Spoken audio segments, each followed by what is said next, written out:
Ajwa road પર leprosy મેદાનની સામે સાંઈલતા કોમ્પ્લેક્સના 300 રહીશોને જાનનું જોખમ ઊભું થયું છે।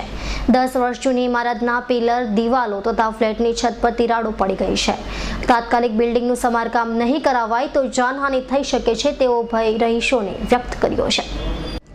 વર્ષ 2004ના વર્ષમાં બિલ્ડર રોશન તાલેકર દ્વારા ફ્લેટનું પોઝેશન ફ્લેટ અપાયું હતું। બિલ્ડિંગના 3 વિંગ 60 ફ્લેટ બનાવાયા હતા અને હાલ 300 લોકો વસવાટ પણ કરી રહ્યા છે। 10 વર્ષ જૂની બિલ્ડિંગની હાલત હાલ જર્જરિત છે અને ગમે ત્યારે બિલ્ડિંગના હિસ્સો તૂટી પડે તેમ છે। સોમવારે એ બ્લોકના પહેલા માળે છત પરથી મોટો પોપડો ખરી પડ્યો હતો। ઇમારતની પ્રત્યેક મકાનની દિવાલો પર તથા પિલ્લરો અને દાદર પર મોટી તિરાડો પડી હોવાનું રહીશો જણાવી રહ્યા છે। ત્યારે રહીશોએ વધુમાં જણાવ્યું હતું કે પિલ્લરો પર દબાણ આવવાથી હાલત ખરાબ થઈ રહી છે। ફ્લેટની છત પરથી પાણી લીકેજ થઈ રહ્યું છે। રહીશોએ કોર્પોરેશન અને કલેક્ટરને આવેદનપત્ર આપી બિલ્ડિંગનું સમારકામ થાય અને મોબાઈલ ટાવર્સ હટાવાય તેવી માંગ કરી છે। હવે અમે તો 2 વર્ષથી જઈ રહેવા આવ્યા છે। એપાર્ટમેન્ટ તો 2004 માં બન્યું, ફક્ત 10 જ વર્ષ થયા છે। એપાર્ટમેન્ટમાં 50 માળના બિલ્ડિંગ છે, એ 50 વર્ષ સુધી એમને એમ રહે છે, ત્યાં કશી નુકસાન નથી થતું। પણ 10 વર્ષમાં આ કન્ડિશન છે તો જો એપાર્ટમેન્ટ પડી ગયું ને બાળકો રમતા હોય કે આ માણસો હોય કે આખું પરિવારમાંથી જો એક સદસ્ય જાય, કશું નુકસાન થાય તો આખું પરિવાર બિછડી જશે। તો શું કરીશું? અને 6 દિવસની અંદર અમને ખાલી કરવાની નોટિસ આપી છે। તો 6 દિવસમાં ક્યાં અમે શોધીશું ભાડાનું મકાન? ભાડાના મકાન પણ નથી મળતા કે ઝૂંપડાઓ પણ બાંધવા નહીં દે હવે કોર્પોરેશન, એ બી તોડીને હવે પાકા મકાનો બનાવે છે। તો અમે ક્યાં જઈશું? હવે કોર્પોરેશને તમે નોટિસ મોકલી કે 6 દિવસની અંદર જો તમે ખાલી નહીં કરો તો અમારી કોઈ પણ જિમ્મેદારી રહેશે નહીં। હવે તંત્રે તો હાથ આ રીતે ઊંચા કર્યા। હવે બિલ્ડર તો મળે છે, હા નાની ચાલે છે બિલ્ડરની।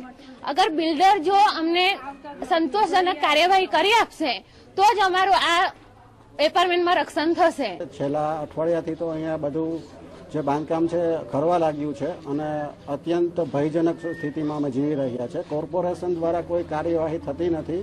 કોર્પોરેશન વાળા એવું કહે છે કે આ તો બિલ્ડરનો મામલો છે અને બિલ્ડર કોઈ કામ કરવા તૈયાર નથી। પોલીસ સ્ટેશનમાં જાય છે તો એવું કહે છે કે તમે વોર્ડ ઓફિસમાં જાઓ, કલેક્ટરને આવેદનપત્ર આપો। તો કલેક્ટર સાહેબને અમે કાલે આવેદનપત્ર આપવા ગયા હતા તો કલેક્ટર સાહેબે આવેદનપત્ર સ્વીકાર્યું અને એવું કહ્યું કે જિલ્લા વિકાસમાં તમે જાઓ, બરાબર, જિલ્લા વિકાસમાં જાઓ। તો જિલ્લા વિકાસમાં અમે અરજી આપેલી છે। કલેક્ટર સાહેબે અમને 4 કલાક બેસાડ્યા, પછી એવું કીધું કે તમે સીધા જિલ્લા વિકાસમાં જાઓ। ત્યારે અમારે અરજી લીધી છે અને અત્યારે અમારી આ હાલત છે ને બહુ જ ભયજનક છે। રાત દિવસ ઊંઘ આવતી નથી લોકોને, બૈરાઓ ડરેલા છે, બાળકો પણ ડરેલા છે। સ્થાનિક રહીશોએ આરોપ લગાવ્યો હતો કે બિલ્ડિંગની છત પર મોબાઈલ ટાવર્સ અને જનરેટર્સ લગાવાયા હોવાથી વાઇબ્રેશનને કારણે બિલ્ડિંગનું બાંધકામ નબળું પડી રહ્યું છે અને દિવાલો પણ તિરાડ પડી રહી છે અને પોપડા પણ ખરી પડે છે। જનરેટર્સ, મોબાઈલ ટાવરના વાઇબ્રેશનથી બિલ્ડિંગ પોલું બન્યું છે। બિલ્ડરને ફરિયાદ કરી પણ બેજવાબદાર બની ધ્યાન આપતો નથી। જે પ્રકારે આપણી પાસે માહિતી છે એમાં તો પહેલાં પૂરકતા એ કરીશ કે આ બધા જ લોકો ઉપર પોલીસ કેસ કરવામાં આવ્યો છે કોર્પોરેશન તરફથી અને આવનાર સમયમાં તંત્ર દ્વારા યોગ્ય કાર્યવાહી કરવામાં આવશે જ। દંડ વસૂલવાની કોઈ જોગવાઈ નથી? તંત્ર દ્વારા એ ઉપર યોગ્ય કાર્યવાહી અવારનવાર કરવામાં આવશે। કોર્પોરેશનની પૂર્વ ઝોનની નિર્ભયતા શાખા દ્વારા બિલ્ડિંગની ચકાસણી કરી તેને ભયજનક જાહેર કરી તાકીદે સમારકામ કરાવવા નોટિસ આપી છે।